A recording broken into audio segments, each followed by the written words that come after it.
We are moving dirt today. We have a brand new, I have a brand new rig here that should hold our phone a little bit better, not quite so jerky. Irrigation is coming in, and I've got to get this dirt moved. So we've been doing this, all hands on deck of late, trying to get all of this ready.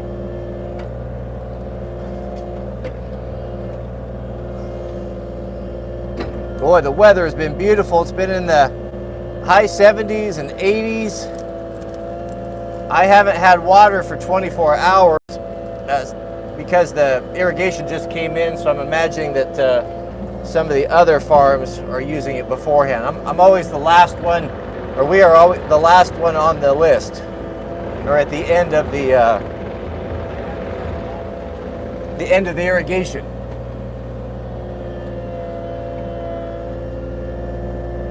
Hello, Mr. Cooper. Sergeant Grinch, welcome.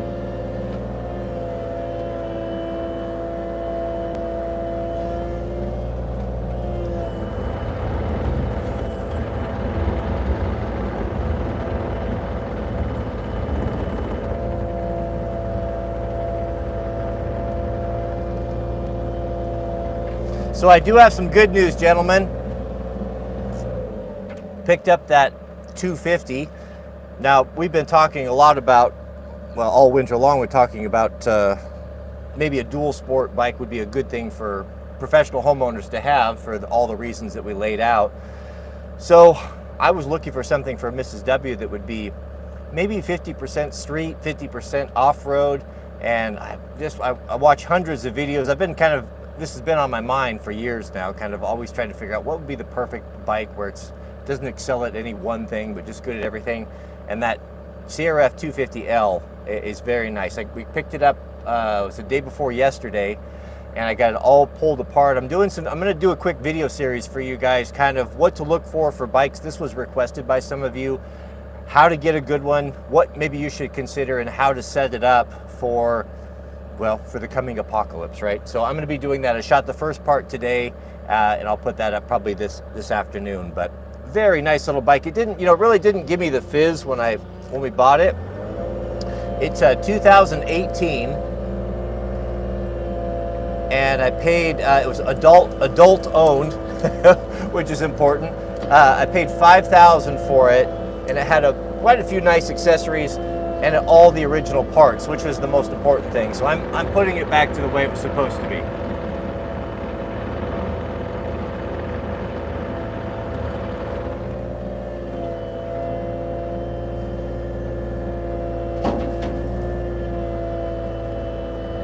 Hello, Zane.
Yeah, I got my tootsies covered.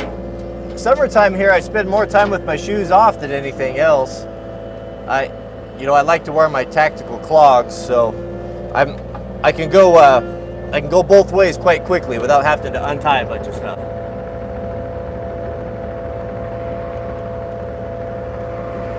No, Project, we don't typically do live from the digger. It's just that we've got so much site work to do to get prepped for the irrigation, and with the bad fire season, I'm pretty anxious to make sure that that's all sorted out and we keep everything green and moist. So I've got a short window here. Plus, I'm trying to get multiple cuttings of hay this year, and to do that, I'm gonna have to really be on the irrigation. My neighbor, here, I'll stop here, I'll show you here. My neighbor is a professional farmer here, just to the right. If you look over here, he has modern irrigation. He's got a pivot. You probably see it right there. And he started irrigating last week, and so I did as well. I don't know near as much about it as he does, so I'm just gonna kind of do according to what he does.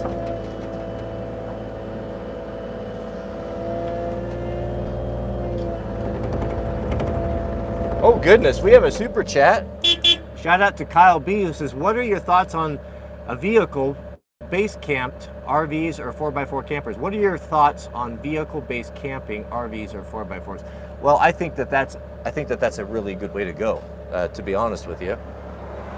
Especially, you know, we've talked about this in detail, especially for guys that are living in the city that don't have like a safe place, or they feel like they're vulnerable. And because of whatever your situation is, you know, not everyone has the ability just to pack up everything and go. And there's a lot of, life is complicated and situations are difficult. You can't just say, just go do this or do that. Yes, there's an ideal.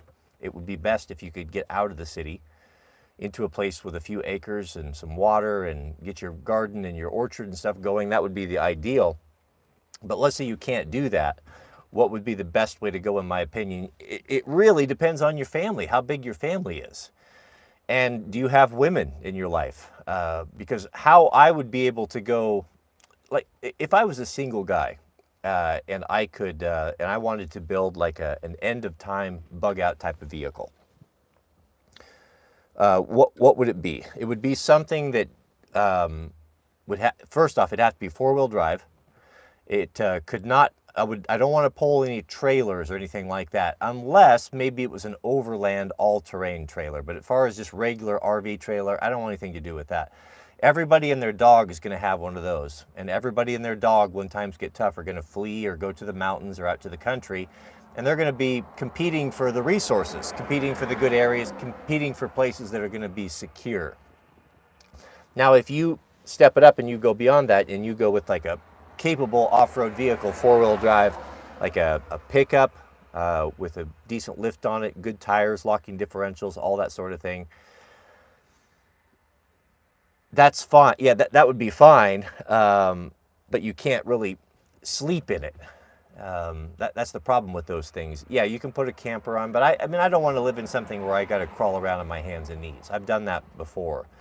So that kind of rules that out. So if I was a single guy, what I would look at is I would seriously look at, it wouldn't be a camper.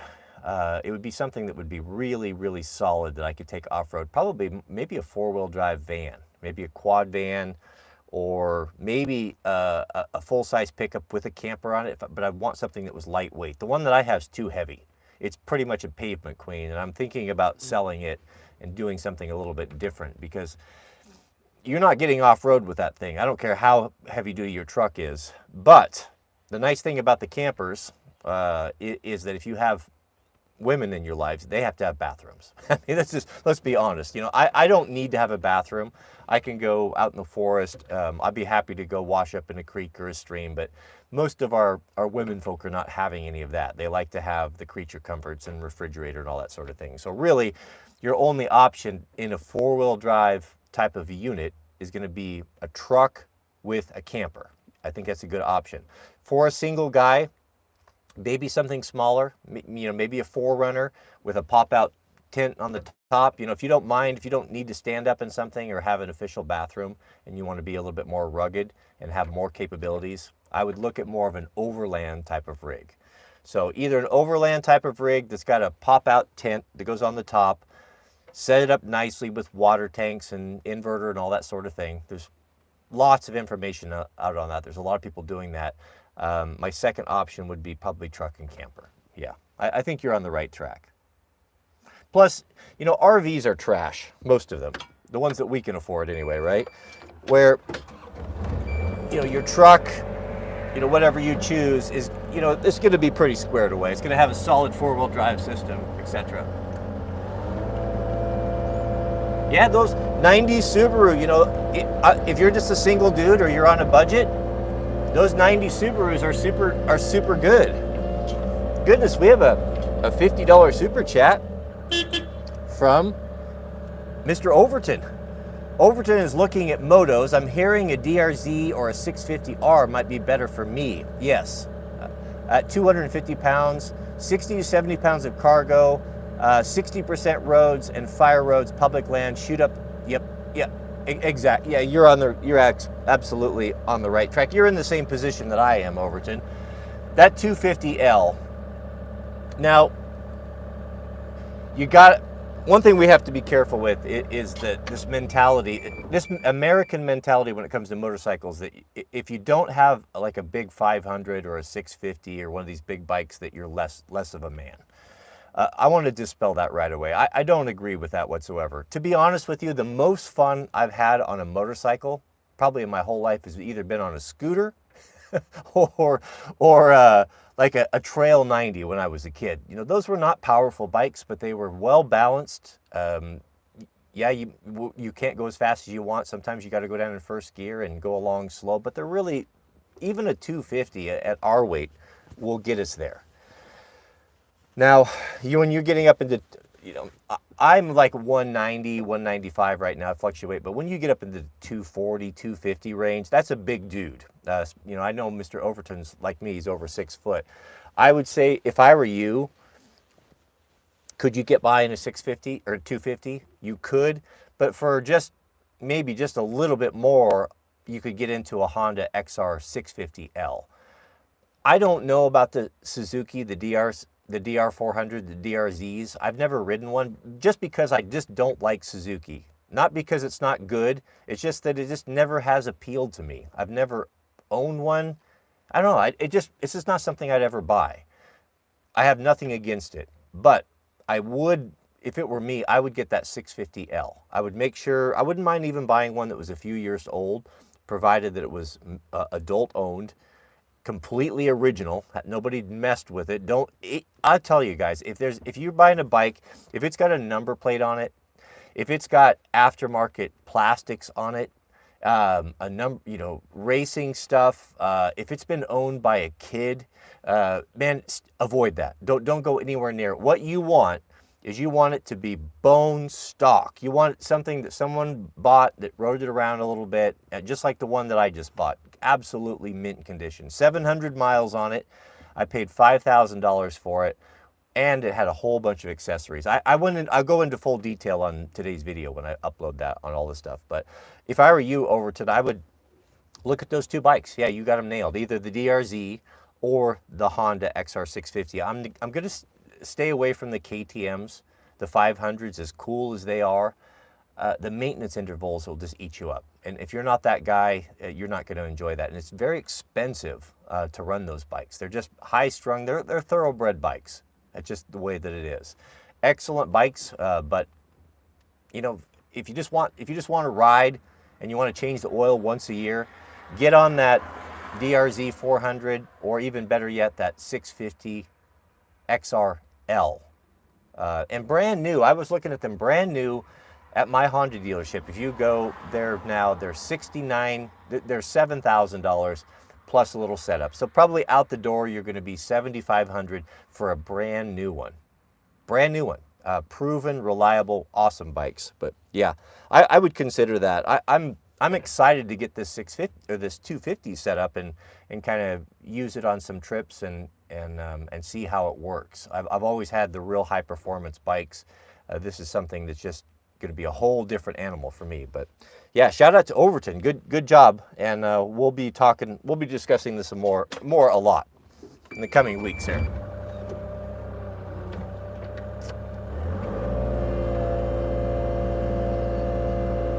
Yeah, and I don't want to cast it. I'm not casting any shade on the Suzukis. It's just my own personal bias. It's not based on anything. And one issue you might, just one thing be aware of, Overton, on that DRZ, is I think it has a 5-speed gearbox. Now, is that a problem?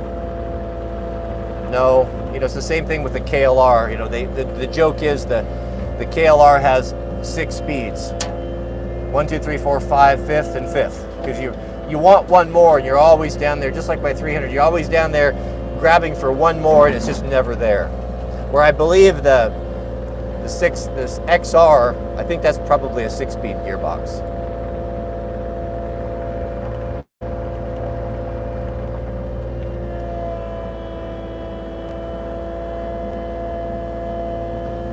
Yeah, the Battle Chemist. You see, the Battle Chemist knows. He's been looking into this as well.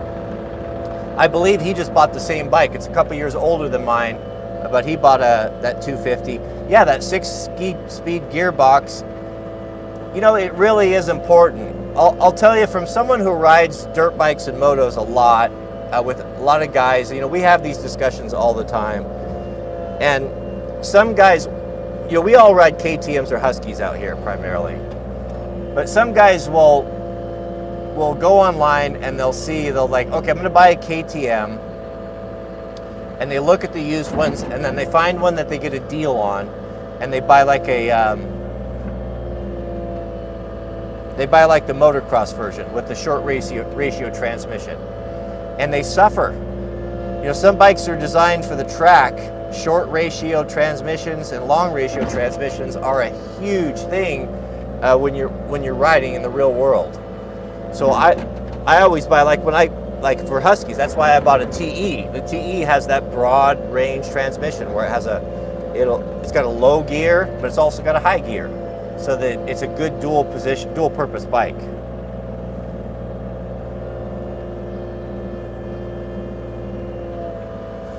And these bikes, gentlemen, it is money in the bank. I don't know that you're ever, if you buy right, take care of it, I don't know that you're ever going to sell that for less. Highly unlikely, especially if it's a Honda. It's unlikely you'll sell that for less than what you paid for it. So if you need some ammunition to convince your wife that you need a moto, there you go. It's like if you get a Honda, it's like a red savings account.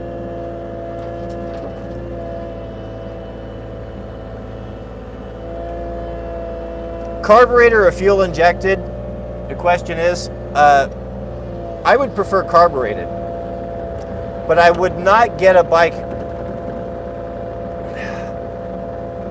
I would be reluctant to buy a bike older than 10 years old, just for the purpose, unless you're really a mechanical type of guy. 10 years, that's a decade. A lot of things start drying up, radiator hoses.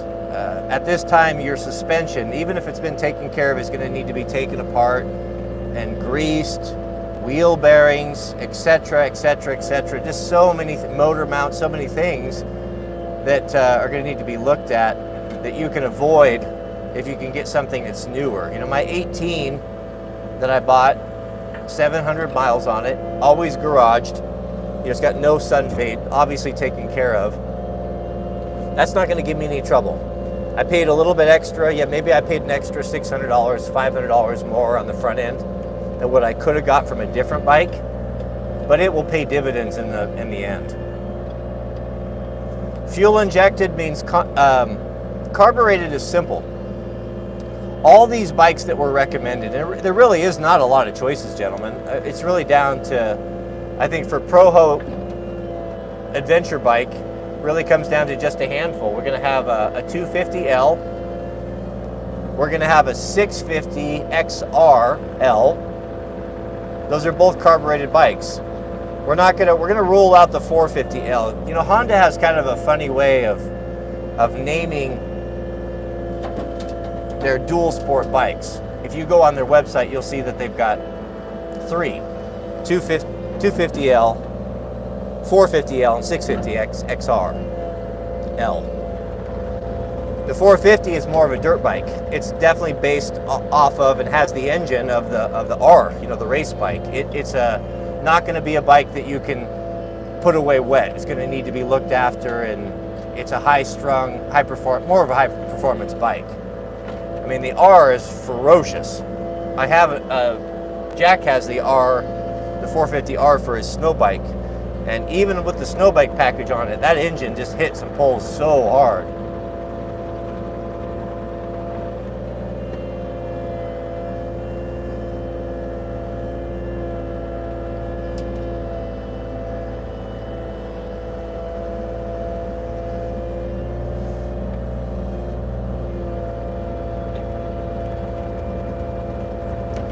That's kind of an interesting question. You know, I don't know that I have the answer. You know, what's the first thing that's going to fail? Let's say if society goes down. I was thinking for a while that, you know, it could happen quickly. I guess it still could. There could be an event. But our country is pretty big and diverse. It would surprise me if one thing completely put the U.S. out of business. I like to put these, you know, this boulder, I'm going to save this boulder. I've got a culvert over there that I'm always afraid that someone's going to drive in. I could set that right on the edge and that'll prevent someone from getting stuck.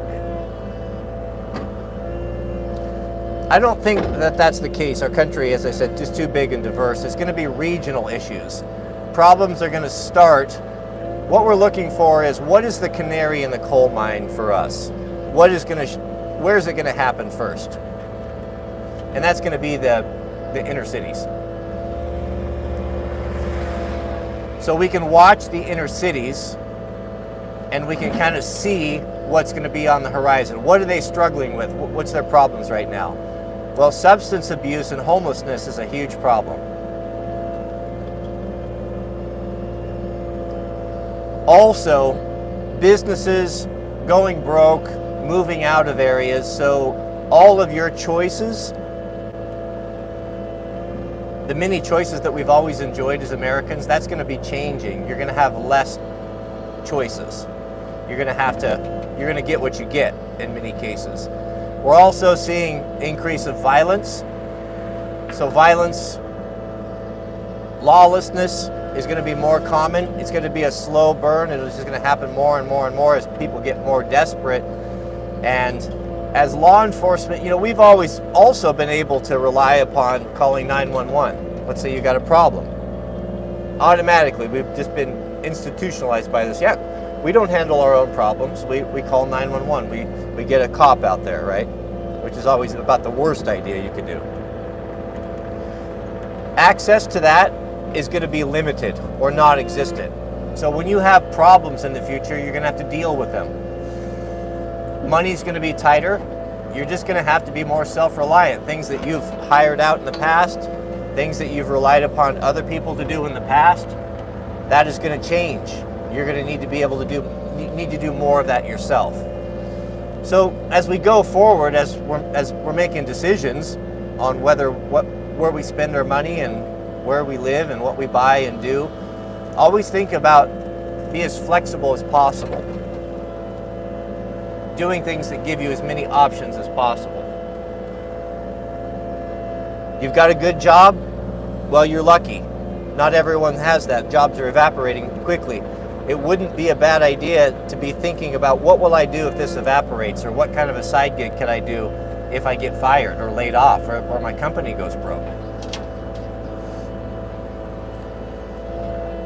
But also, don't worry. I spent too much time worrying about this stuff. The reality of my life is, just like everyone else, I've had problems that have arisen, you know, struggles, difficulties, things that were not expected, financial difficulties, relationship difficulties. But I've always been able to figure it out. Always come up with a solution or a workaround or a different job. You know, trust your resilience as well. Trust your brain and your ability to be adaptive.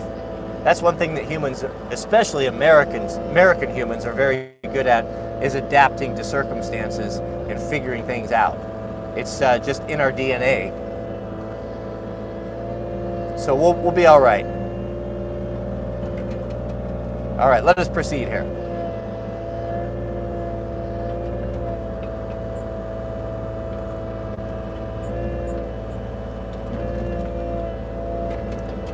Well, it looks pretty bumpy over here.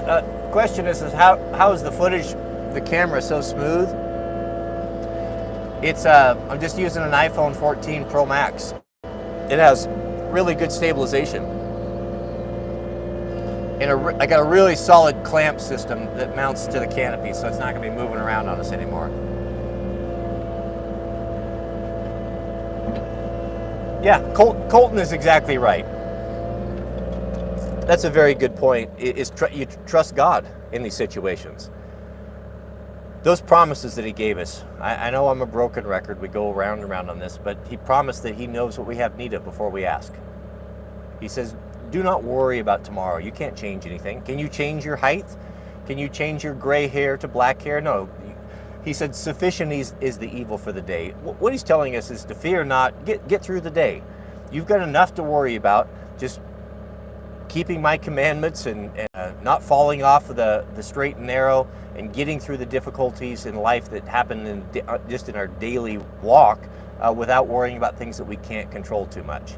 Have a plan, really get down to the fundamentals. What's important to you? What's a guy need? He needs water, shelter, and food. Look after those things. How do you acquire those things if you live in the city? Well, if you live in the city, you need to stockpile them. So that means having a plan. Maybe a couple of, as I said, I've got a friend in Los Angeles, in really close in LA, and he's a good dude, man. He's been with us on the channel for years. He's grew up in LA. His family's all there. He has no plan on moving anywhere else. He can't move anywhere else. It's not an option for him in his circumstance. But he went down into his, converted his garage into food storage. He's got an awesome rain catchment system. He's got water barrels that he can store probably 500 gallons of water, and he's done what he can do, and that's all a guy can do. If you're living out in the country, you stockpile enough food and water until you can get on your feet and you can start growing and doing your own thing. But trusting God is very important in all of this. He fed the prophets in the Old Testament back in the day. He fed them when they were in difficulty. He took care of David when he was on the run from King Saul. He took care of Elijah when he was on the run from Jezebel. He'll do the same for us.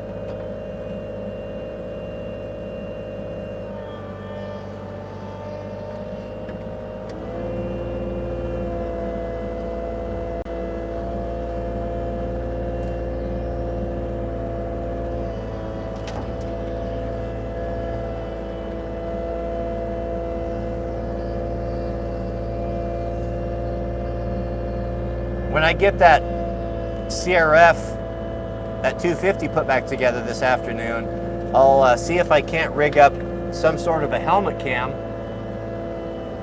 and take you guys along. If we go down, there's a couple places I've been checking out to see if the internet was solid or the Wi-Fi, so that we could do, maybe we could do a live stream from the motorcycle. So we'll take you on a little trip. Goodness, we have a $500 super chat from Mr. David Hale. Goodness, shout out to you, David. Thank you very much. David writes, we should be teaching people that success comes in third 8 hours of the workday. We all sleep 8 hours. We all work 8 hours. What we do, sorry, I'm skipping here. What we do during the last 8 hours is the difference between success and frustration. Yeah. Man, that is absolutely so true. That it's funny that you mentioned that, because I've heard that a couple times in the last month. It's like something is trying to get this point across to me, and I agree. That 8 hours, the extra 8 hours we talked about the other day of if you could divide your day into 2 days. Now, there's a time to work and there's a time to rest. There's different seasons in your life. And it's not, how do I put this into words? In our American culture, it's as if you can excuse almost anything if you're a hard worker. Everyone will give you a pass, even your family. Even if you're not there to raise your kids, if you're just working all the time, not everyone, but a lot of times there's always like this, that's what a man needs to be doing. If you question that, there's kind of a funny meme about our wives. It goes something like, there's nothing that annoys a woman more than to see her husband or her man idle on the couch, like on a weekend. Like it's so funny, and I've ran into this with women before as well. Let's say you want to take Saturday off and you want to just rest from the week a little bit, and you're plopping down on the couch. You know, it's 10 o'clock and you don't have any plans. You're just gonna rest, right? It's as if our wives can't stand to see us there, and they want to start giving us projects, you know, to do things like this. So, I want to preface this: there's a time to work, and there's not a time to work. If you're on your grind, if you're a young man and you're not attached, you would be amazed, absolutely amazed, what you can get it done. Like what David says is, if you can divide your day into multiple days. What does that mean? You got to get up early, man. You got to get up early and hit it. If you get up at 5, I can tell you, if you're like up at 5, do your cold shower. Let's say you are working at 6, right? An hour gives you cold shower, do a basic workout if you can, have your breakfast if you eat breakfast, get dressed, and get out and get going. You're working at 6, right? If you're not if you're not interrupted, if you're set up and you're efficient with your work and your shop and your workspace, so you're not running around looking for stuff or wasting time, from 6 o'clock till about 1 o'clock or 2 o'clock, that's a full day's work. You can get a tremendous amount done from 6 to 1.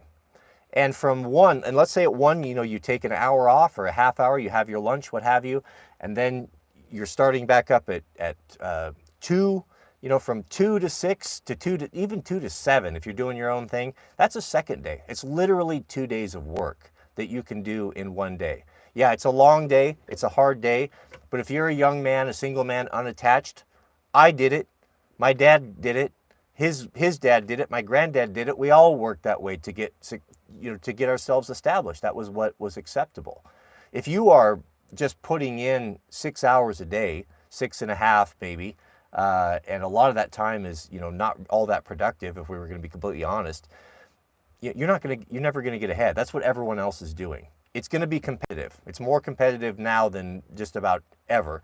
And if you're willing to put in that work and work 2 days a week, or 2 days, get 2 days into one day, then look what you can accomplish. That puts you head and shoulders above everyone else. It's you know, it's so true. It's so true that's when you really get the work done. Yeah, thank you, brother. I sure do appreciate that. That is so generous of you, and a good point. Absolutely good point. Now, there's also a time in your life when you not to work, and the goal is, you know, when I first started this channel, you know, it's what, 14 years ago, I was in that mode. I was working, I was making my days into 2 days, and I had to, you know, I had nothing. That's what it took to get started and get established, get going, and I did that for, you know, over a decade to accomplish the goal that I am today. Now I'm in a position where I can work 1 day a week, or one day during the day, and have more time. You know, I've lamented the fact that, you know, one of the downsides of doing that is you don't have access to your family. You're not going to see your family near as much. You're not going to see your kids or be involved as much as possible. So you have to wait. You have to find that compromise. But my concern was, you know, one of the biggest factors that causes divorces and breakups is stress over money, finances. So if you're not working, and what good is it if you don't have any money and you can't get a house, and you can't get yourself established in a retirement, and your family is destroyed through the stress of worrying about money. So the balance, you know, you got to find that balance wherever that's at. You don't want your kids growing up without seeing them, but you also, you know, you need to have some things. This is the society that we live in. We can't just all wish for something. You know, hope is not a plan. You got to go out there and make it happen. You got to grind.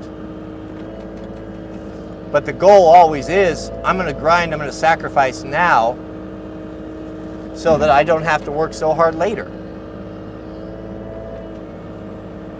I was hoping at this age that I would be to that point where I could not work at all. That's just not the case, but it's different when you're choosing your work. It's a whole lot different getting up, putting in 12 hours doing what you love doing versus what you have to do.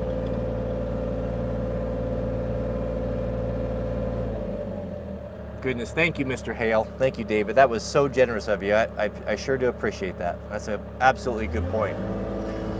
I think we need to expand upon this and talk on this concept a little bit more when I'm not preoccupied with so many things. I will be thinking on that. How does a guy fit more time into a day? How can you be more efficient? Being organized. Having your shop, your tools organized, having everything squared away, that buys you more time in your day. As a perfect example, I had just a short amount of time this morning. I wanted to strip down that 250. When I bought it, it has all black plastics on it, which I don't like. I want to put all the original Honda plastics back on it. So I had an hour before the live stream to do that, and I jumped into it. You know, and in the past, I would have used up the majority of that hour cleaning up my shop, trying to clean off all of the clutter, so I had a flat bench to put stuff, and looking for things I couldn't find, and I would have been stressed out, you know, and it would take me a half hour just to get ready, and then I would have been, you know how it goes. Where because the shop is organized and I have everything, pretty much I know where it is, the whole thing went really easy. I got everything done, and it was enjoyable, and you know, that's how you buy yourself time.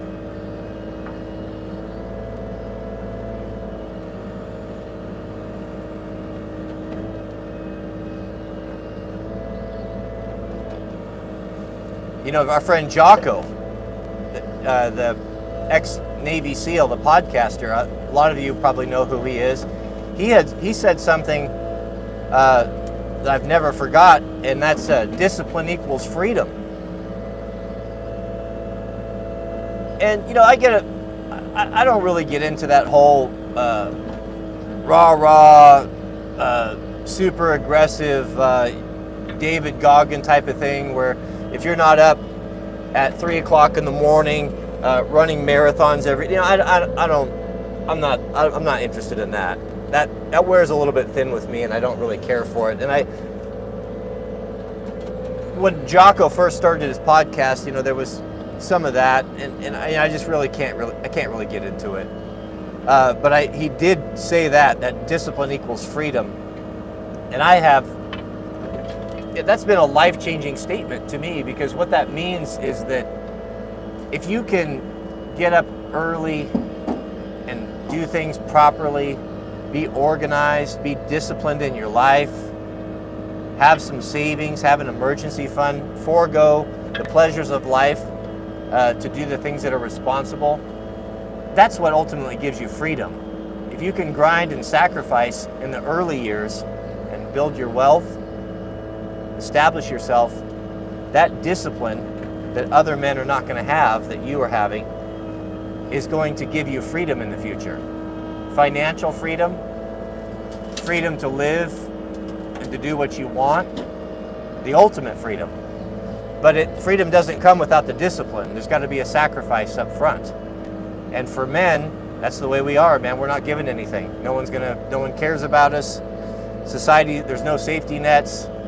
It's a little bit frustrating, I think, for young men when they see how many advantages their female counterparts have, because they're given everything by nature up front. 18-year-olds are invited on yachts. 18-year-old girls, not 18-year-old boys. You know, they have something of value. That is their youth and fertility. Men don't have that. We're valued by our ability to gather and produce resources. And we're not given those resources. We have to go out and make that happen.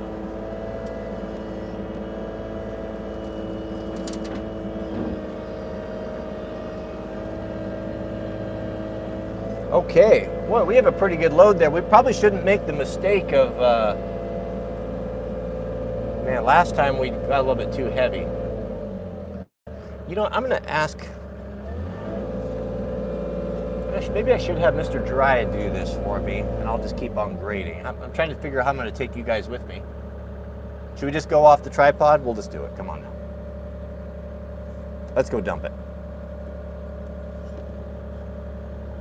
We can chat while we're en route. We'll go dump our load.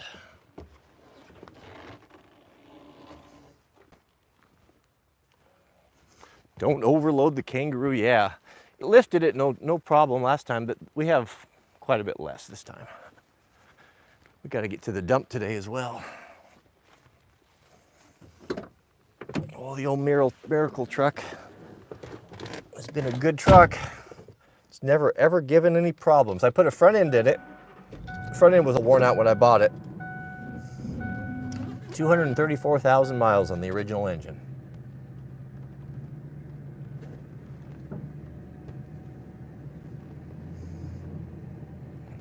But she's old. I don't get in any hurry. It's four-wheel drive, low range with the trailer on it. Well, I missed a super chat. Goodness, I got to back up. I'm sorry about that. I'm backing up. Oh, from Jared. Shout out to you, Jared. Jared writes, is it wrong for wanting to be a single man in your 20s? All my friends are seeking relationships, and it's making me feel like I'm the weird one. It is not. No, it's not, and it's actually probably recommended. If I could go back with the knowledge that I have and retain it now, I wouldn't go anywhere near marriage until I was in my mid-30s. Now, we whine and complain, especially those of us, or those of you that are in the dating market. I kind of follow it. I understand what's going on because I talk to a lot of young people.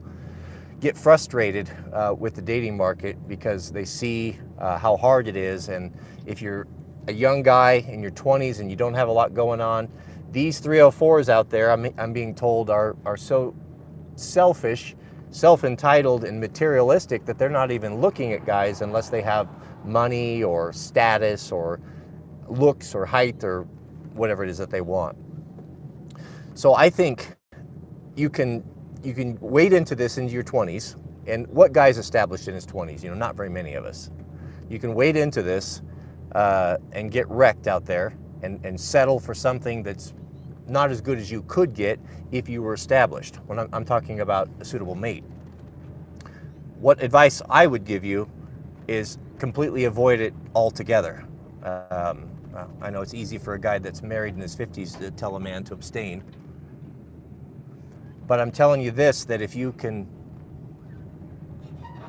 we got heavy trailer here. If you can forego that and spend your 20s when you have all of that energy and you're not tied down to anything, you can go anywhere, you can do anything, you can take any risk that you want, you can try stuff out or not try it out. A lot of women, when you marry them and get into a relationship, they're dream killers. The things that you always wanted to do, many of the women that you'll meet are going to discourage you from doing that because they want to protect security. They're not risk-taking. They don't typically like to have their house and home put at risk like a man would by taking on a new career or moving across the country or taking a gamble on something. That's what makes us great. That's what makes you rise above everyone else, is your willingness to take a risk, to get out there and to do something different, to try something. Man, in your 20s, I envy you. You could do anything you wanted to. You're not attached. Go out there, find out what it is that you want to do, make your fortune, live frugally. Don't be out there. If you're not out there trying to impress women and chase women, you're not going to be driving an expensive car. You're not going to be wearing $400 shoes. You're not going to have all these things that you think you need to attract a suitable mate. You're not focused on that. You're focused on your grind. You can go drive a $5,000 truck. You can live in a $500 studio apartment and sleep on the floor because you're building something. Now you're in your 30s, 35. If you spent a good 12, 15 years on your grind, saving your money, being smart, getting yourself established, well, now you're going to have the pick of the litter. You're 35, you're ready to have a family. That doesn't mean you have to marry a 35-year-old. Marry a girl in her mid-20s, a girl that still has youth and fertility. and you can start your family, and you'll be able to attract and acquire a much higher quality mate at that age than you will be when you're in your 20s, you know, unless you're a Chad. No, and don't worry about what other people are doing. You know, we're different here. Proho doesn't follow what everyone else does. You know, we make our own way, we do our own thing.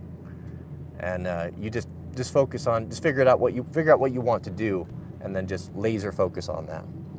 But yeah, good comment.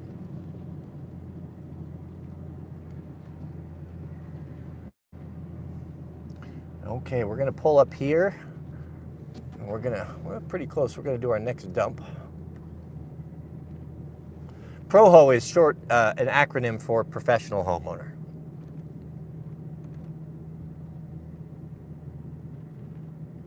Yeah, oh, that's a good point. Yeah, I would not get involved with a vaccinated woman either, especially if you plan on having children with her. And that's also gonna severely limit the dating pool in the future. If you're a non-vaxxed man with non-vaccinated male sperm, well, it just may turn out to be one of the most valuable things a man can own in the future. We will see. I think this looks pretty good. Shall we go dump? Yeah, pure blood.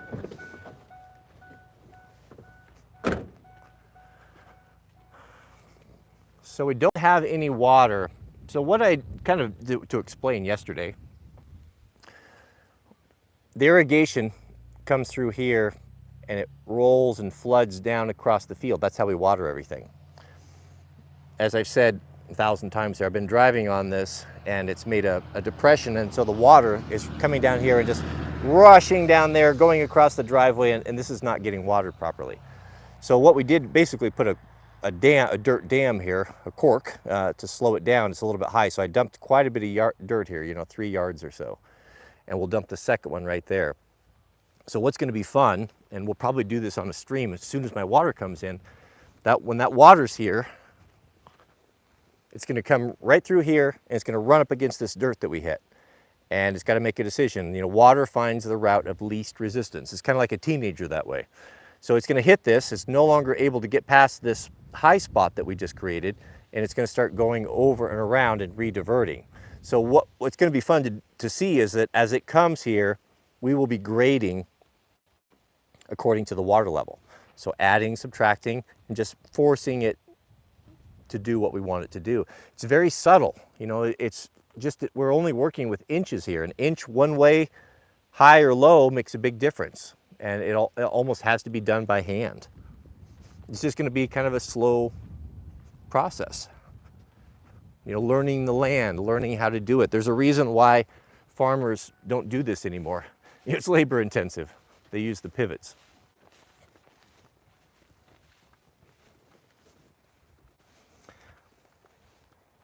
Time? I don't know what time it is. Probably about 1:15 or so.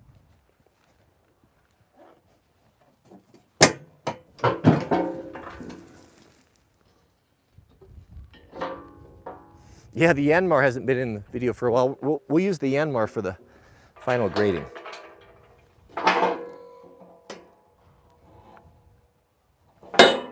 Doing this all one-handed here. I sure have enjoyed this dump trailer. I didn't have any idea how much I'd use it.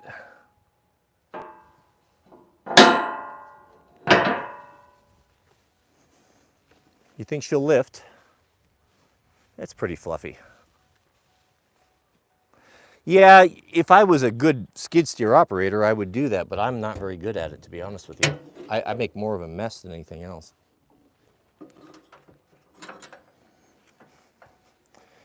All right, here we go. Is she gonna go up?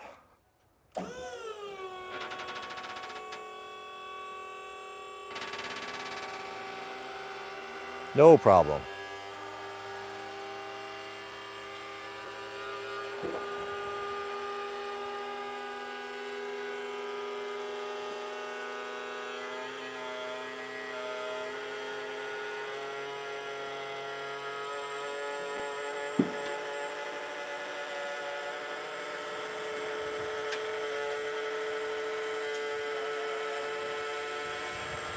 Yeah, I agree with you, Carl. I think there's a lot of things unknown.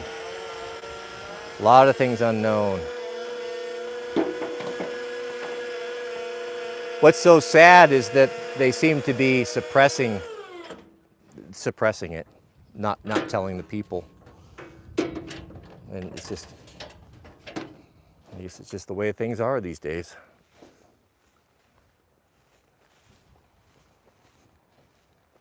Okay.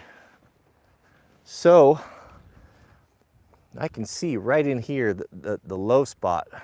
Right, you can probably see that. This is all pretty flat. This was all perfectly graded, just to give you an idea on how subtle just a small difference, what a small difference makes. This, I think, was graded perfectly for all that water to flow across here evenly, just to march across the field.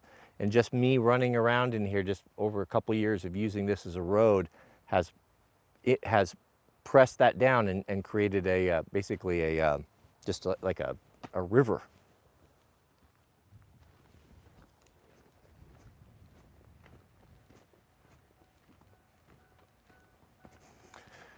When you got to pull forward when you dump your trailer to get the rest of the dirt out. It doesn't slide out near as good as sand or gravel.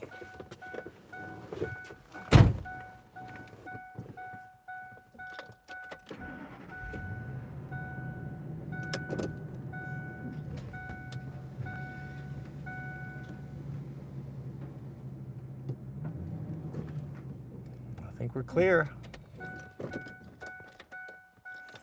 All right, let's go back for another load.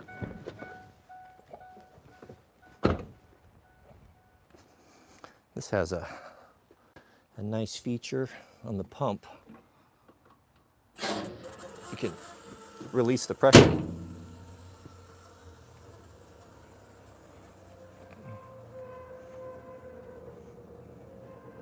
Oh, I wish that was a 7.3. The old Miracle truck does not have a 7.3 and it has the V10. Yeah, it'd be nice to have that 7.3, wouldn't it?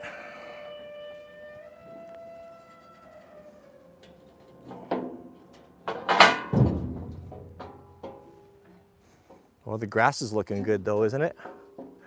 We've had lightning and thunderstorms. It seems that whenever you get rain that's charged by electricity like that, when it makes everything grow so quickly. This went from, this was snowy 2 weeks ago, snow patches, and now, I mean, big old heads of grain. It's amazing. There's still a lot of moisture in the ground because I did have a chance to flood irrigate for about 24 hours, but then the water, someone else is using it, and I only got half of it done, so I'm anxious to get the other half done.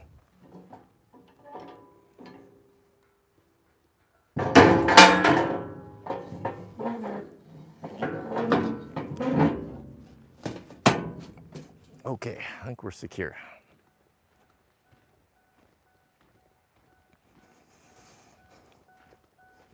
The V10 engine, I've had a couple of them, both of them with a lot of miles. They've never given me any trouble. They're not powerhouses by any means, but boy, they sure are reliable, and they're a really smooth running engine.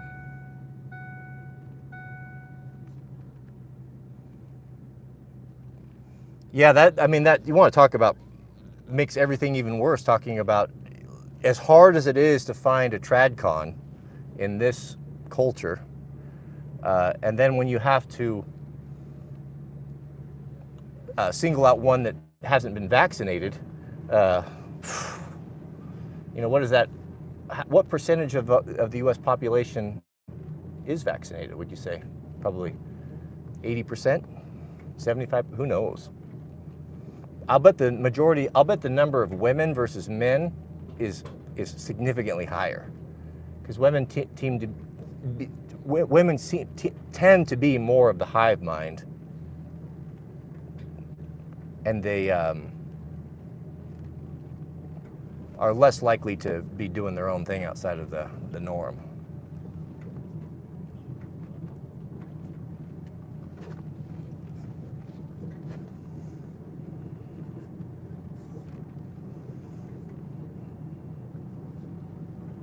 Boy, what a pretty day.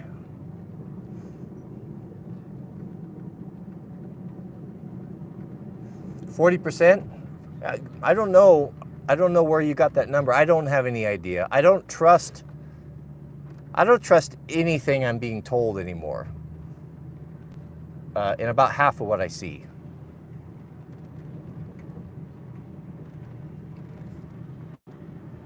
Oh, Jack is doing well. We went out, Mrs. W and Jack and I went on took the motorcycles out a couple nights ago. I'm hoping to get that 250 put back together tonight, and Mrs. W, that's going to be her maiden ride voyage on it. So he's going to, we found out 2 days ago, he's going to nationals for debate and speech. So we were really proud of him for that. Mrs. W booked all the tickets this morning.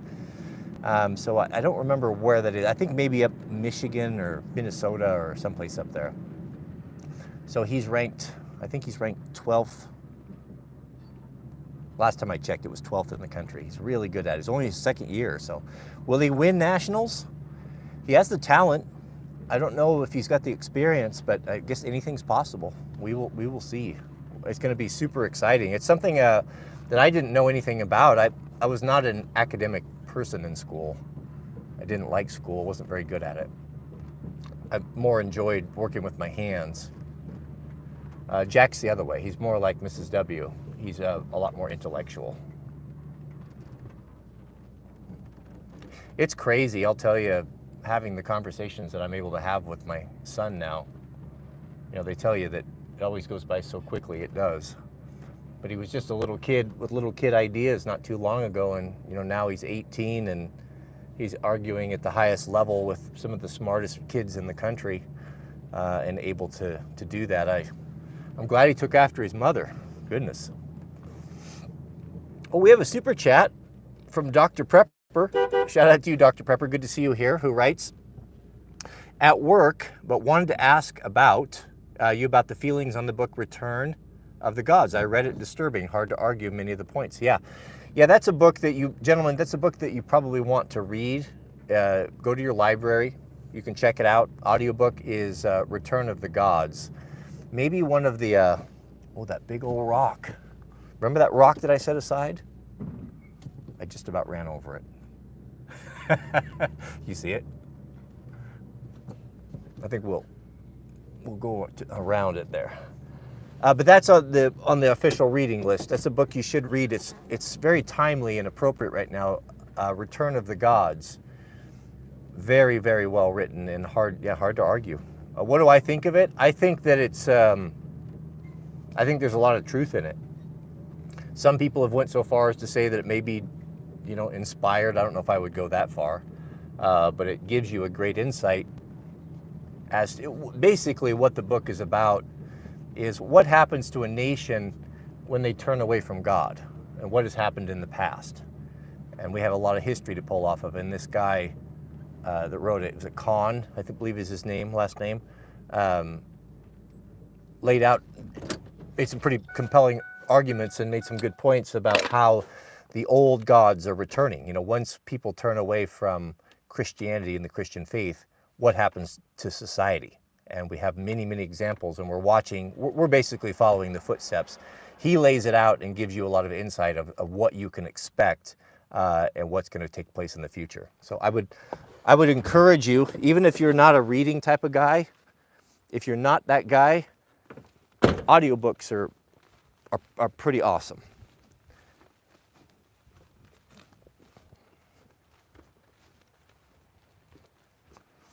All right, let's get one more load, gentlemen.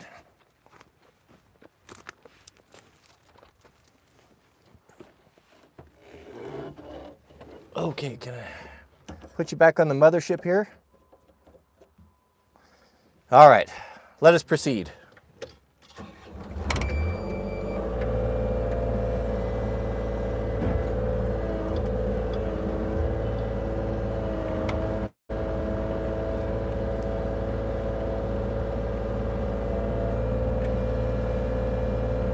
You know, I've never tried reading a book in all caps before. I don't know if I'd care for that.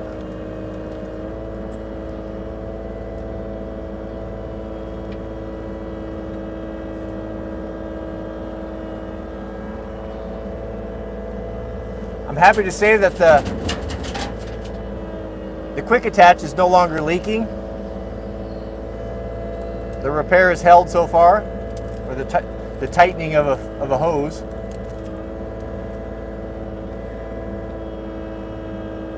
Some people took me to task for getting upset with my neighbor, blaming him for a loose hose, that was a maintenance item. I would never blame him for a loose hose. But let me ask you this.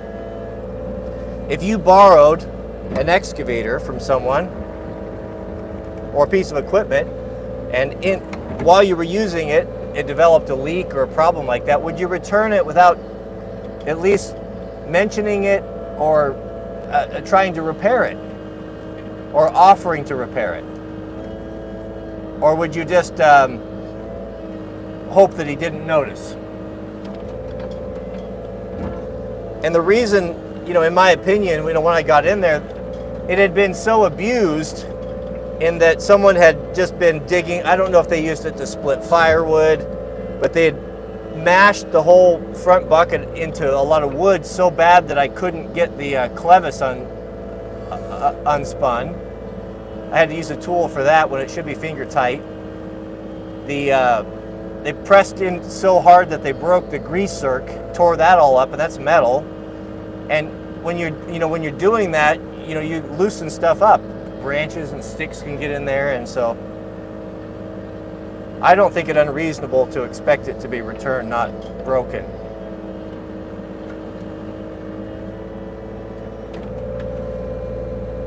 Well, yeah, exactly. And I don't know how you'd not notice. How do you not notice a leak? Yeah, there's a lot of leaks that could develop in the hydraulic system that you wouldn't notice. But when you're staring at the front, what are you looking at when you're running the thing? When you're staring at the front bucket all day, and the front bucket, the oil is pouring out all over the bucket. I mean, I don't know. I think that most dudes would notice that.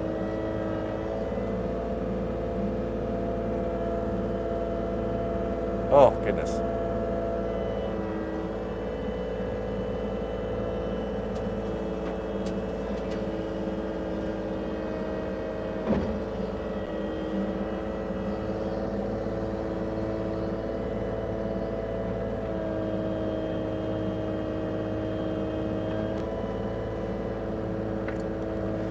Did I question my neighbor? So what I didn't say anything.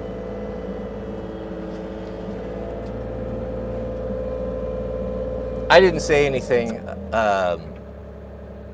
to him about it till a couple days. It was probably a week or so later. I was stewing on it, and I thought, this is going to ruin my friendship with this. We're not friends, we're acquaintances. This is going to become a problem if I don't get this off my chest. And so I just called him, and I wasn't angry or anything. I called him, and I just said, hey, I want you to know that the excavator was returned in this condition. It was not filled up with. So what I did is when I loaned it to him, I told him, I gave him some specific instructions. I said, you're welcome to use it. He used it for a week. That has value to me. I'm not making payments on it. I own it outright, but still, it puts hours on the machine. All that stuff, it has value. It has value to me. I said, you can borrow it. These are the conditions. Please bring it back full of fuel. Treat it like your firstborn. Don't get in and be pounded on concrete and abusing it. Don't get in the brush and scratch it all up. I would like it full of fuel. Please bring it back clean. And grease it every day and treat it like your firstborn. Those are the 4 things that I asked to do. So when it came back, it was not full of fuel, it was not clean, it was not taken care of, and it had several things damaged. The paint was all scratched up on the counterbalance from swinging it in next to a tree or a stick. The cylinder guard was bent. The greasing was over-greased, which made a huge mess all over the place. And then the hard-to-get-to zerks, when I went in to do it myself, were never greased at all. So he just hit the easy ones and not the ones where you have to crawl underneath. When you grease a machine, you got to grease everything. You don't just grease some of them. It was even squeaking. That's a bad sign. I would never have a machine that's squeaking. That means it's dry. And then the damage, and then the broken coupler. So I was fit to be tied. when that thing showed up in that condition. I'm glad I didn't call him right away. I may have said something that I regretted. I waited a week or so, and I called him, and I was calm by then, and I just said, I want you to know that I reminded him of what the condition was for him to borrow it. I also pointed out everything that was broken. The zerk was broken, the guard was bent, the paint was scratched, it was dirty, it was over-greased and under-greased, and the coupler, was leaking oil all over the place, and I had to stop and fix it. Basically, between my manservant Jariah and I, we had an entire day, probably 8 to 10 man-hours of putting it back right, and I still haven't even cleaned it yet. So when everything's said and done, probably close to 16 hours of my time has to be spent putting it back just in the condition it was when it left here. So that's why I was so upset about it. But I essentially told him these things were wrong with it, and I'm telling you, I'm getting this off my chest because I want you to know I will never loan a piece of equipment to you again. So don't ask me, because I don't want to be put in that position. But I needed you to know this. I wanted you to know how I felt about this and what my expectations were and how they were not met. So I got it off my chest. I said, because I don't want this to affect our relationship. I want to be able to see you in the store, see you around, and not be resentful about it. So that's the way I did it. And he was very sorry and offered you to whatever. I'm like, this, I'll take care of it. At this point, when you see when someone, let's also look at it for what it is. Him and I don't have the same standards. He probably thought he was returning it in perfectly fine condition. I was not. That's why I was so clear in what my expectations were, so there wasn't any gray area there, so there wasn't any confusion. So that's why, I don't know. I won't be loaning it out anymore.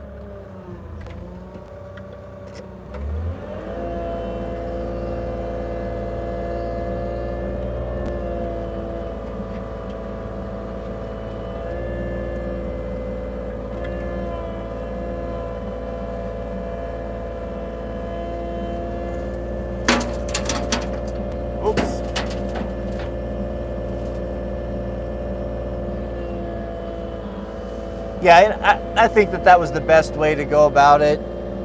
That was actually Mrs. W's idea. She saw me stewing on it all week, and she recommended, why don't you call him and just explain your position on it. Maybe he doesn't even know. I don't even think he was aware of it. And I think maybe some of the problem was he had a couple of employees, and I believe that I should have specified, don't put employees on it. I want you to use it, no one else. They didn't. They just thought it was a rental. They just tore it all up. Goodness, we have a super chat from Mr. Kyle B. Shout out to you, Kyle. Kyle writes, single, move all the time with the Army, can't really build a homestead of my dreams yet. Looking at buying a 4x4 overland rig. Yeah, that's a good idea. Built on the back of a 510 military vehicle. Thanks for the advice. Yeah, no, I think that's a great plan. I have a good friend that is actually he did that a couple years ago. They bought a big military truck at the auction. I think, yeah, like you're talking about, 5 ton or so. He built the box, he built the slide outs, he did everything, and took his family, and they were out on the road overlanding for a year or two. And that's a great idea. You don't need to get a house. If you just got a piece of property, and if you have the ability to be single and you don't need to live near a city or family, then you can get a small piece of property, put yourself up a little pole barn, a 40 by 40, 40 by 60, 30 by 30, whatever. Now you've got a base of operations. Run the power in, put yourself a little apartment in there, a little mother-in-law and a loft, and then you can have a base. It's nice to have a base to keep your items and your things. Nice to have a place to come home to when you want to get off the road, but you're not tied to it. You're not going to have so much money invested in it that you have to live there and maintain it. There's a lot of people looking at it that way. So your home is on your wheels, and when you get home, you can just pull right into your 40 by 40 pole barn and plug in, and you're good. Just live right in your Overlander. That's a great idea. And exciting, man. It'd be fun. What an adventure. Just save your military, save your pay. Don't go out drinking when you have your time off. you know, save everything you have. I'm sure that the military provides for you, you know, the necessities, and maybe you can, if you could leverage some signing bonuses or who knows what, maybe you can leave there with $100 grand in your pocket.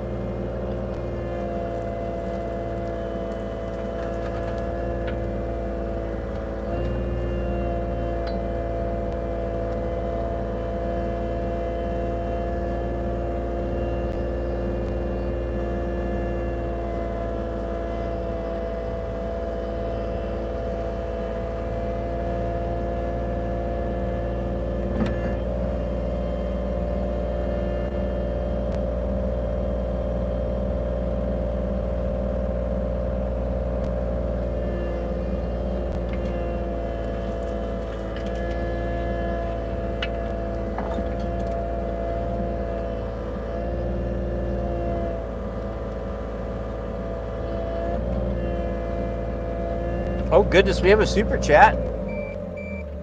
Oh, wrong button.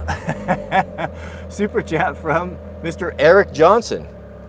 Shout out to you, Eric. Eric writes, what model is your Mini X? I also have you had any issues with it other than the neighbor's issues? Looking into buying one soon. No, I haven't had any issues. This one that I have, let me get the model off. I always forget. It is a...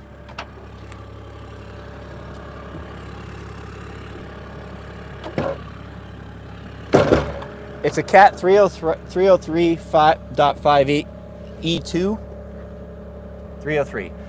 It's not the smallest one, maybe one or two up from the smallest one. And I haven't had a lick of problems with it. I'm coming up on the 100-hour service. I haven't done anything to it other than we put 2.5 gallons of hydraulic fluid in it because of the leak that bled out. That's all that it took. But I've just greased it. I haven't done filters or anything. I take pretty good care of it. I haven't operated it very hard, just light duty stuff. But we're coming up on the 100-hour service, so I think Caterpillar offers, I know my manservant Jirai was looking into this, he called Cat.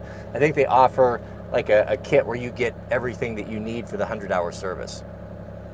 One thing I like about Caterpillar is usually going to cost a little bit more maybe than some of the other brands, but the quality is obviously going to be there, and the service is really good to be able to get the parts network and such. I've had, you know, smaller off-brand equipment. I've had gray market equipment, and getting parts for things like that can be really difficult. And that's one thing that Caterpillar has over a lot of the smaller brands, is that amazing part network. And also they're so common, you're going to be able to find a lot of dudes that can work on them. They're going to be, most heavy equipment mechanics are going to be familiar with Cat and how they operate. So I would highly recommend it. It's going to hold its value. I bought this one used. I think it had, and I don't know, I'm guessing, it had less than 100 hours on it, like maybe 50 or 60. It was absolutely mint condition. It was not used in construction. It was bought by a guy that was retiring. He had some acreage and he wanted to build his own rock wall. He had a bunch of rocks he wanted to stack up. Well, he realized that it takes a lot of skill to stack a rock wall neatly as an operator that he didn't possess, and he just basically had it in his shop, which is very similar to mine, for a couple of years, and didn't use it. Still had the plastic on the seat. I mean, it was essentially a brand new machine. And I bought it from him. Still under warranty, or it was when I bought it. I don't know if it still is.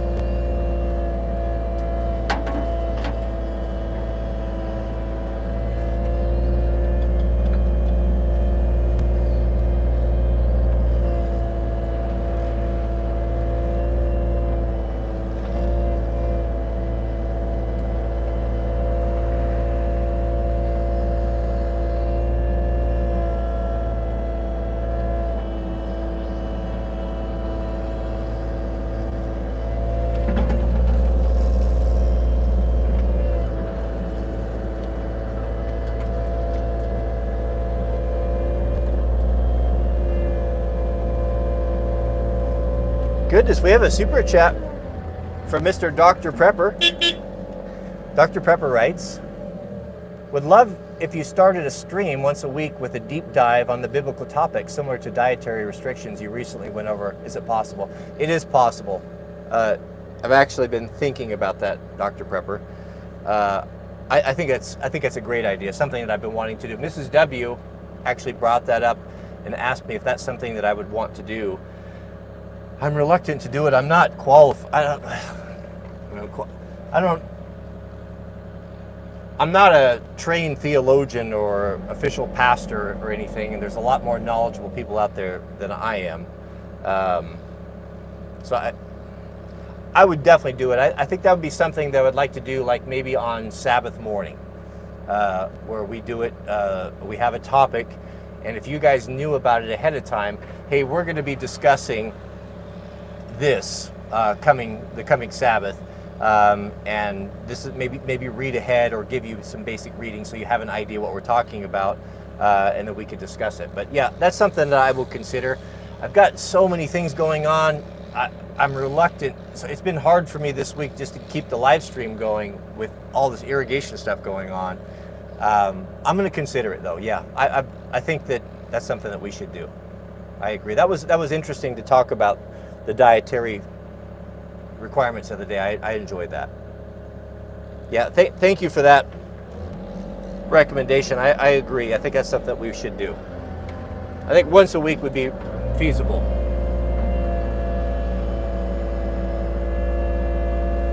Goodness, we have a super chat from our friend the Battle Chemist. Shout out to you, brother, who writes, I'm not trained, and that's what makes you perfect for doing Bible. I guess so. I know. That's kind of a lame excuse, you know. It's the trained dudes are not always the best teachers, are they? And they're rarely people that God works with.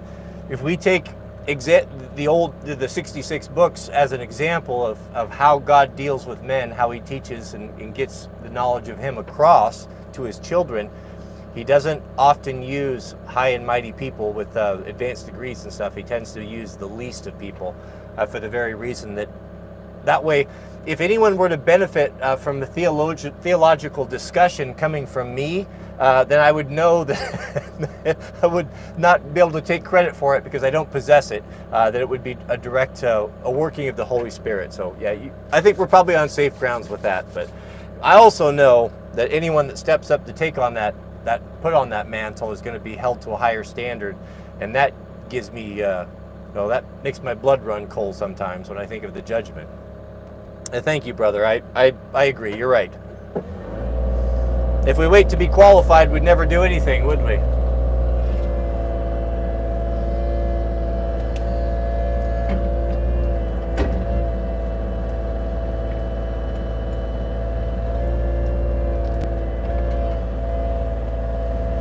We have a super chat from Mr. J.S. Prout. Shout out to you, J.S. Hold on here, I'll get to you. Try not to smash my trailer here. J.S. writes, hi from Amsterdam. Love your glasses and your outfit. Well, good. Appreciate that. Yeah, I've just in simplifying my life, and I've been going on for a decade now about trying to get a hold of things and trying to simplify things and have fewer items and just a simpler, calmer mind. I put that philosophy into my clothing as well. Fewer items, but higher quality. And so when I went through my closet, I guess last winter, and got rid of all the things that there were things that I had bought 10 years ago or better that I'd kept around that I never really liked or never wore, didn't fit very well, or just something about it. Sometimes you buy something that looks good at the store and you get home and it just doesn't hit the same when you get it home, and because you paid so much for it or it was a good quality item, you just can't get rid of it, even though you don't wear it. And pretty soon you got this closet that's just a mess and chaotic. And I think it's important to start your day in a calm, peaceful setting, that your home is free of clutter, that it doesn't have to be anything fancy, but what you have, just have it intentional, neat, and nice.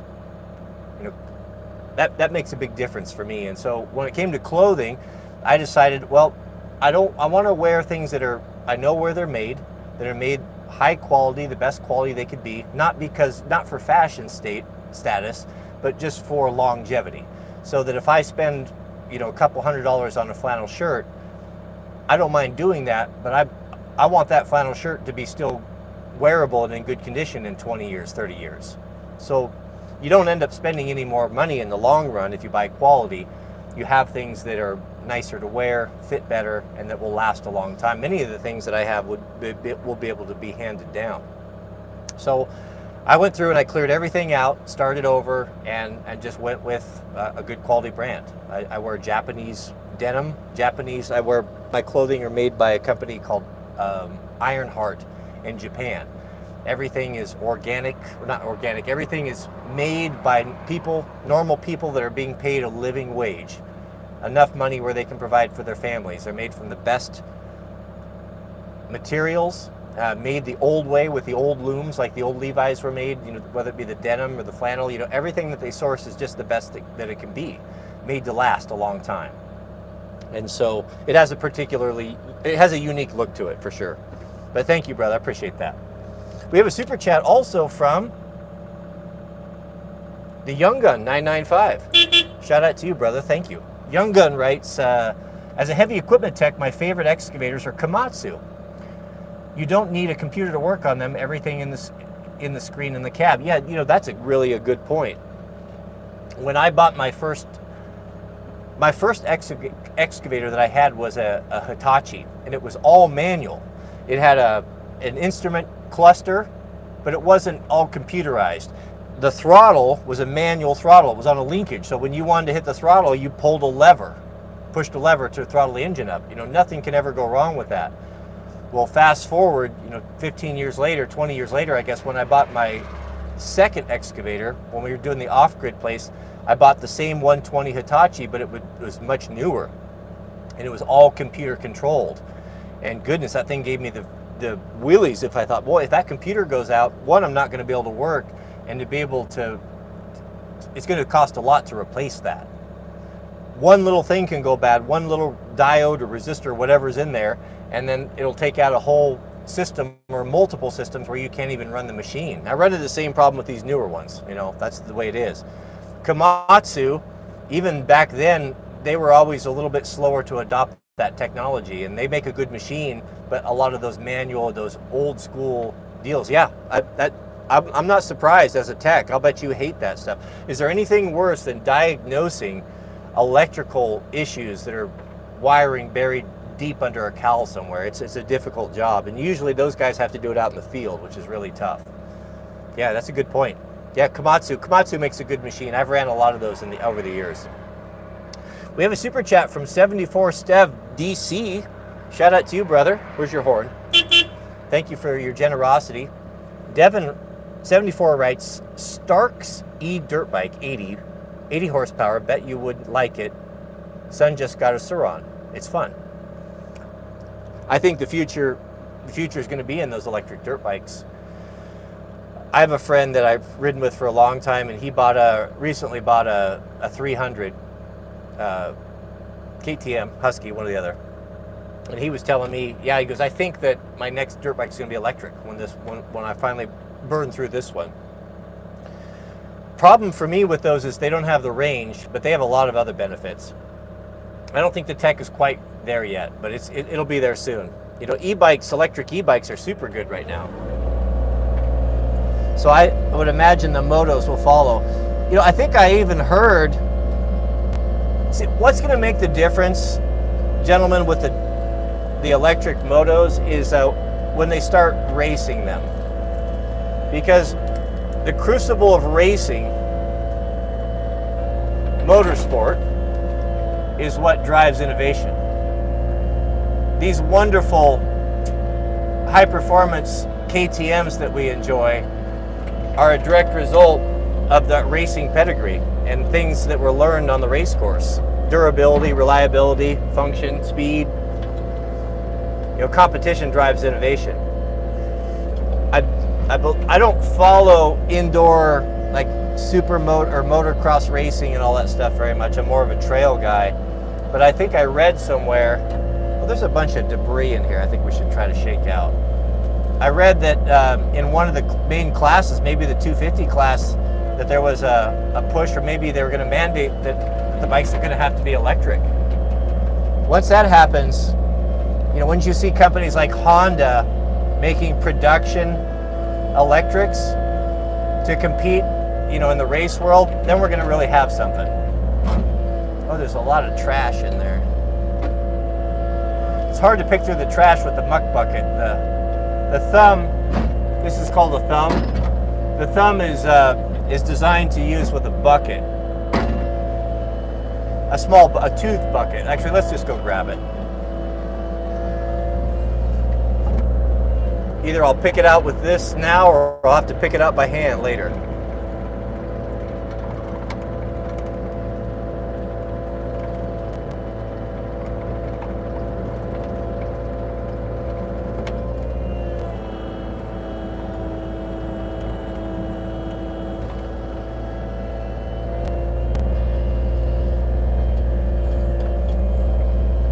Oh man, doing a bucket change on live broadcast. That takes some courage. I better change your angle here.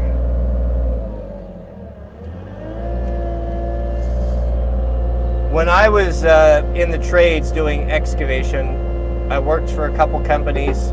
I had my own business, my own equipment. I never had a quick attach. That's what you're about to see here. It's one of the greatest inventions ever known, where you can change implements from the cab.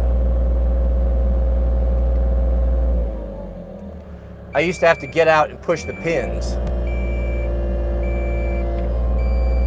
Now, look at that. It's amazing.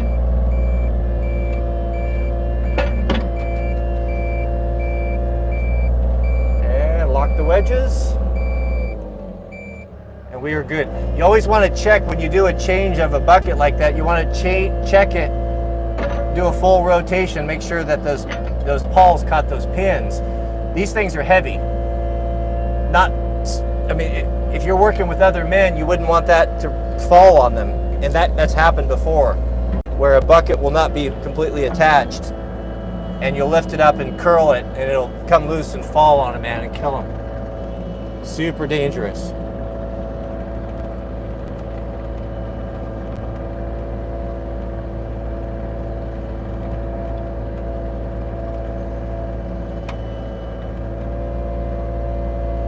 Probably go about 90 minutes today, gentlemen, so if you had a question or comment, let me get it in there before we shut it down. Yeah, do you see how the teeth kind of match up with the thumb? That way you can get that tooth on something, and you can, that's a tricky one there, but usually you can snatch it. Yeah, I didn't do a very good job there.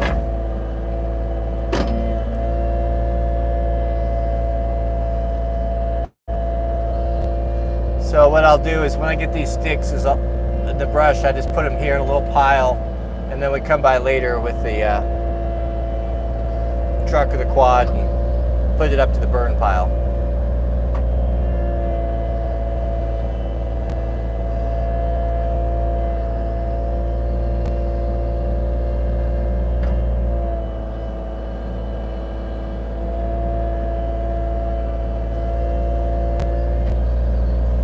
Having those teeth, you can usually kind of separate some of the dirt.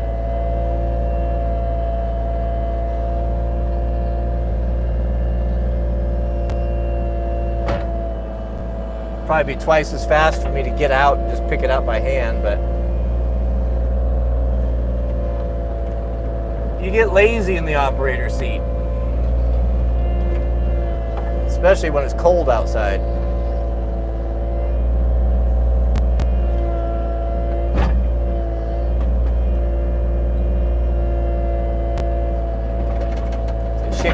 Shake that dirt out and just leave the sticks.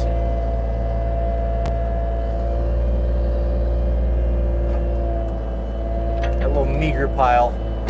I thought there was more in there than that.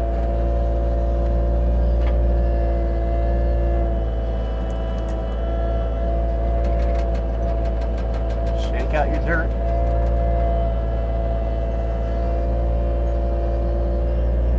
I'd be curious to know how many hours I've sat in the seat of an excavator over my life.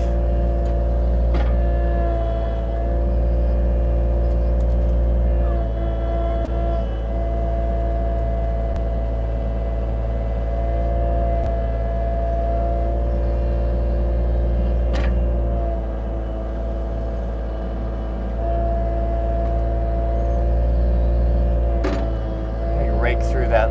Sometimes I'll take my teeth. If you want something really clean, you take your teeth and kind of rake through it.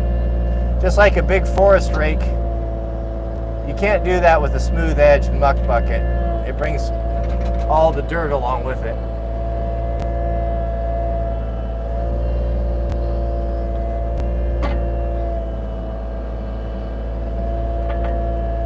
Yeah, practice makes professional sometimes. Sometimes.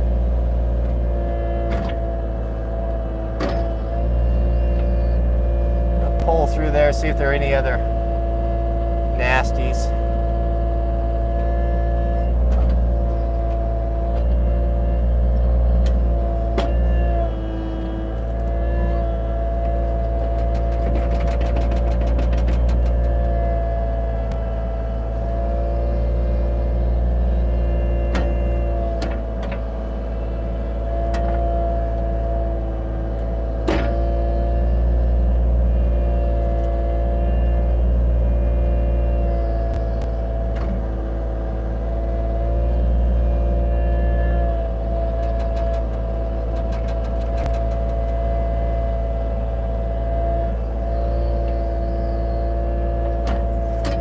You can tell a good operator by how smooth they are. If they're jerking the machine or the machine makes a lot of noise, you know, the bucket rattling and clanking and coming up against the stop sign every time, you can tell right away. Now my skill on this is on a scale of 1 to 10. You know, probably more like a 7, 7.5, because I just don't put the time in it that I used to. When I was, and I don't have a lot of hours on this machine, and there are no two machines alike. They all feel very differently. But when you're on a machine that you own for a long time, you know, you put 4,000 or 5,000 hours on a machine, you get so intimate with it that you can tell immediately when something's wrong. Something feels off, or a lack of power, or a vibration. And also you get so sensitive, you develop such a sensitivity with the connection between the bucket and the thumb and everything that I got to a point where I could feel things underground. I could differentiate between a metal and sometimes I could even feel a plastic pipe if I was looking for it. And which is quite nice, because then you're not near as likely to break things underground. You can stop before you damage them. Because these machines are incredibly powerful, but you can develop a very fine sensitivity with them. This one in particular has very nice hydraulics. You can run it quite smoothly.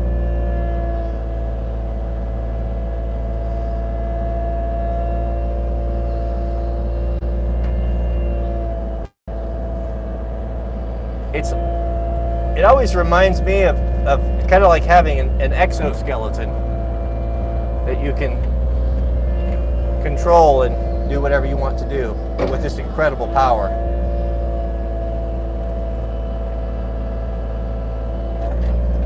All right, that looks pretty clean there.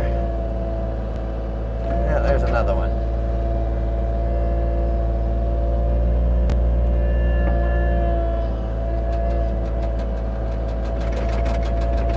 Very nice topsoil. We don't want to throw that away.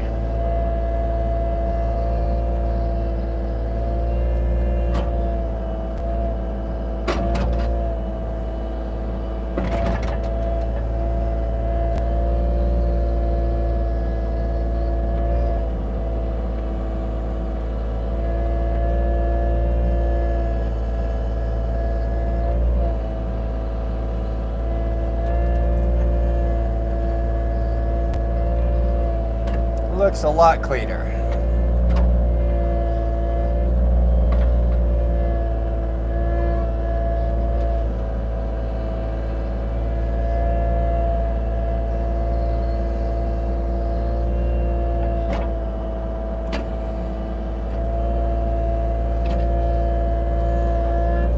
All right, I think we could probably, not one more, we'll go put our muck bucket back on. I think we'll load up this last bit here, gentlemen, and then we'll end the stream. I got to get back to work.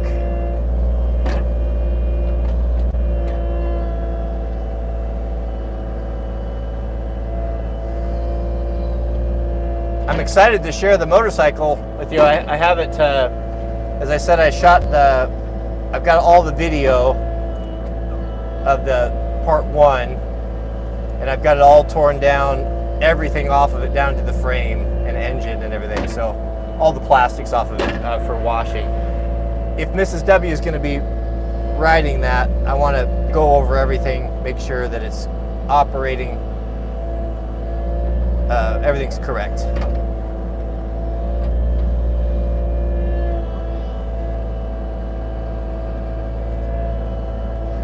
And it's a good way to see what you have. When you can look at something and you can overlook a lot, but when you wash something, you find every little problem. Like I found a couple of loose bolts and missing items, just small little things that I would never have caught without washing it.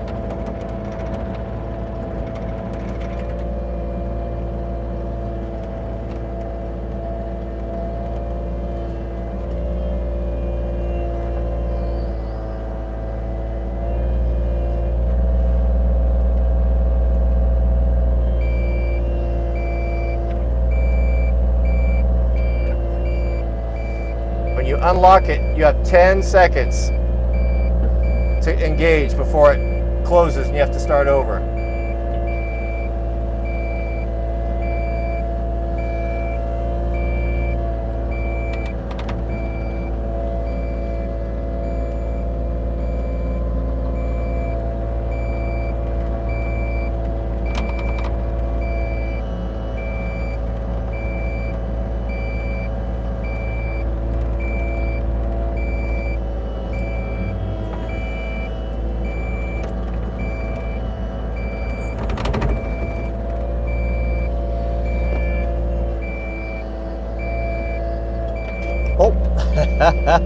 I just told you, I just made the mistake. You see how I didn't lock that in? I forgot the sequence. That could have dropped. I forgot to check it. Yeah, just like that. See that? All right, so we'll start the sequence over here.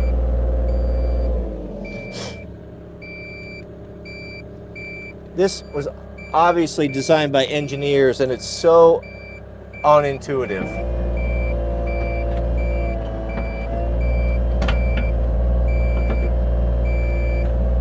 All right, unlock the back.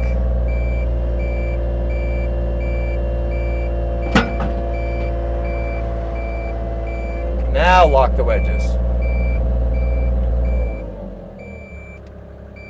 I guess it should be an indicator when the thing's beeping at you that something's wrong, right? All right, check your bucket. There we go. Do as I say, not as I do, right?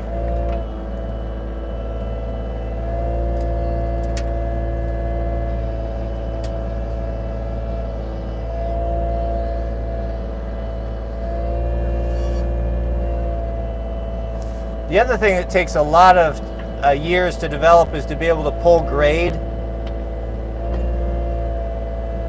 When I bought my first excavator, I didn't have, I couldn't afford to hire anyone to help me. Actually, what I was doing, I was putting in septic systems like sand filters and drain fields and such. That is a two-man job. It's not a one-man job. I've never seen anyone do it one person except for me, and my dad did it by himself. When he started his small excavating business, when he first married my mom, he was in the same boat. He actually had her help until she was pregnant, and then she stayed at home and he worked by himself then. So I had to figure out ways to work by myself without someone to help me and pull grade or shoot grade or hold grade rod and such. So I got really good at pulling grade because I cut a lot of foundations by myself. So I've got a good eye for it. I can see grades, percentages, I can see flat, and I can estimate distances very well. For all of the many years that I had to estimate distances for leach lines, trenching, pipe runs, etc.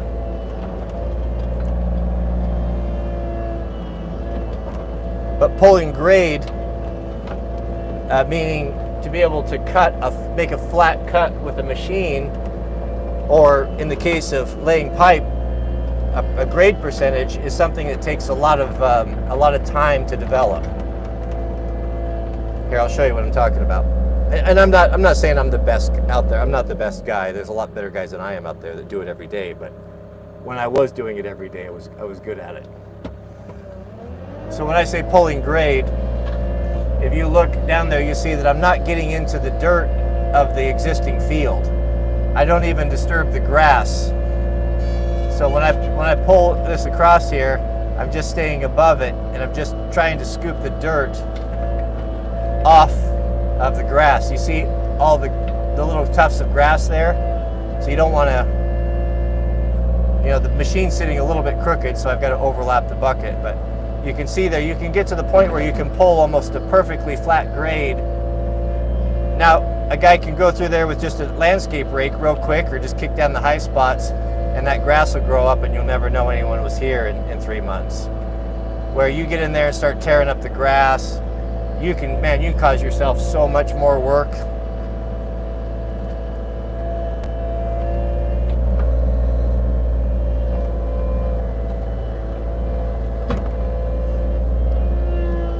All right, well, I think that's probably it for us, gentlemen.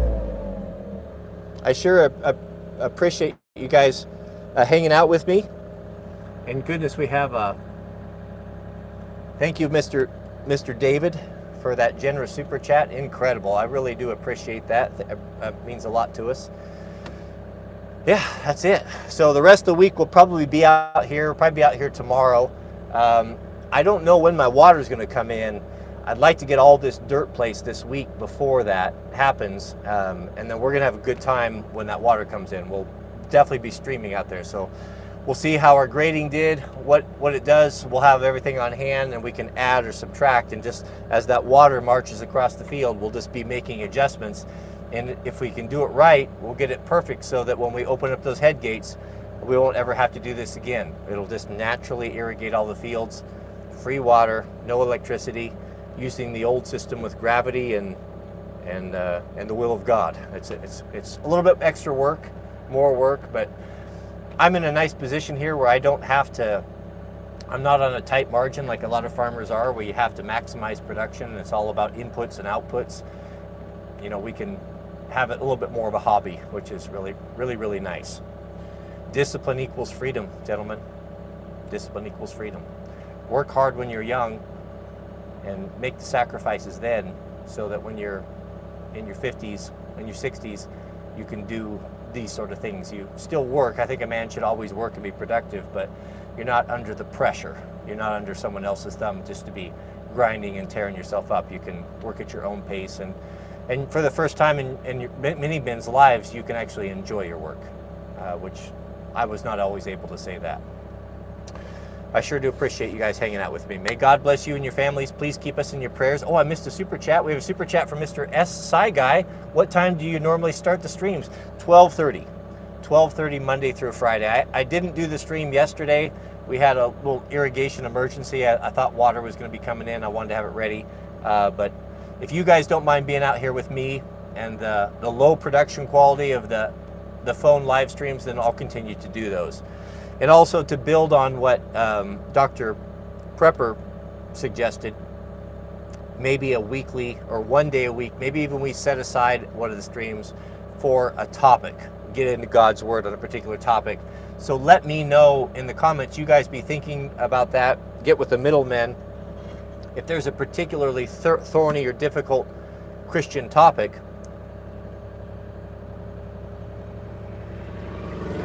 that you guys would like to dive into. What I like to do, I'm not about pie in the sky elitism and perfect world and preaching from ivory towers and stuff. I want to know the nuts and bolts of it. I want to know where the gospel meets us in real life, how it affects us in our lives here. I mean, the old stories and everything are interesting, but if they don't apply to us today or they're not applicable in our situation, then what value is it? We need to get in and find things that give us answers to the problems that we're having today. You know, whether that be the dietary restrictions or food or diet, you know, that definitely affects us today, especially with the food supply being, well, if it's not outright being poisoned, it certainly is not healthy.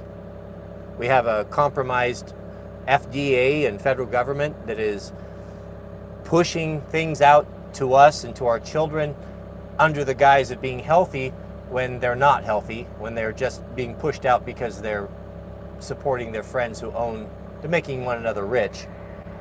So that's a perfect topic that's applicable to us today and timely.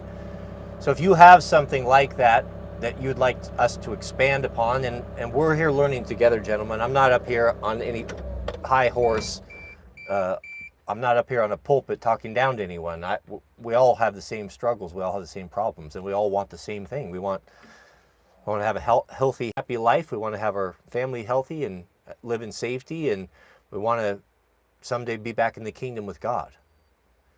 And how do we get there? You know, that's really the question that we need to be asking today. You know, what are the practical, what are the nuts and bolts elements of the Bible that we can use to help us with that? So let me know in the comments and future live streams. Let me know, let the middlemen know as well. Give me a topic. I'm not the most well-versed or learned guy, but I do know I do know the scriptures, and if I'm not up on it, I can go find out. If I can have a day to prepare ahead of time to go back and reread and just brush up on things, I could speak to it with more authority than just off the top of my head, which I'm reluctant to do. It's not about what my idea is, what I think. What's really matters and what we want to get to is what does God's word say? That's when we're on safe ground. Never trust any man. Men will always disappoint you and let you down. One thing that won't let you down and won't disappoint you is God's word and his love and faithfulness. We have that. In this world of shifting sand, it's very nice to have the rock, which is the word of God, to cling to. It's something that most people don't have, and that's why they're so anxious and nervous and untethered and unsettled. They're just moving around with the political winds, moving around with the culture. We need not be that way. We know where we came from. We know where we're going. We know God is real, and we know that we've been chosen for an important work. So unless we know his word and we get into it and stay in the word, then we can't do that work, because the fear of the Lord is the beginning of wisdom. All right, gentlemen, keep us in your prayers. Thanks for hanging out with me. We'll see you guys. How do I end this thing? We'll see you guys on tomorrow's stream.